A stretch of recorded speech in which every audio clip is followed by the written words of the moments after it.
ಅಧ್ಯಾಯ 127. ಪ್ರಭುವೇ ಮನೆ ಮಠವನ್ನು ಕಟ್ಟದ ಹೊರತು ಅದನ್ನು ಕಟ್ಟುವವರ ಪ್ರಯಾಸ ವ್ಯರ್ಥ. ಪ್ರಭುವೇ ಪಟ್ಟಣವನ್ನು ಕಟ್ಟಿದ ಹೊರತು ಕಾವಲುಗಾರನು ಅದನ್ನು ಕಾಯುವುದು ವ್ಯರ್ಥ. ಹೊಟ್ಟೆಪಾಡಿಗಾಗಿ ಕಷ್ಟಪಡಲೊಸಗ ಹೊತ್ತಿಗೆ ಮುಂಚೆ ಎದ್ದೇಳುವುದು ವ್ಯರ್ಥ. ಹೊತ್ತು ಮೀರಿ ಮಲಗಲು ಹೋಗುವುದು ವ್ಯರ್ಥ. ನಿದ್ರೆಯಲು ಪ್ರಭುವೇ ಭಕ್ತರ ಪೋಷಕ. ಪ್ರಭುವಿನಿಂದ ಬಂದ ಸೊತ್ತು ಪುತ್ರ ಸಂತಾನ, ಕರುಳ ಕುಡಿಯು ಆತ ನೀಡುವ ಬಹುಮಾನ. ಯೌವನದಲ್ಲಿ ಹುಟ್ಟಿದ ಮಕ್ಕಳು ಯೋಧರ ಕೈಯಲ್ಲಿರುವ ಬಾಣಗಳು.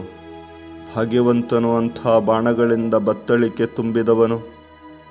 ಸೋತು ಹೋಗದೆ ನ್ಯಾಯಾಲಯದೊಳು ವೈರಿಯೊಡನೆ ವಾದಿಸುವನು.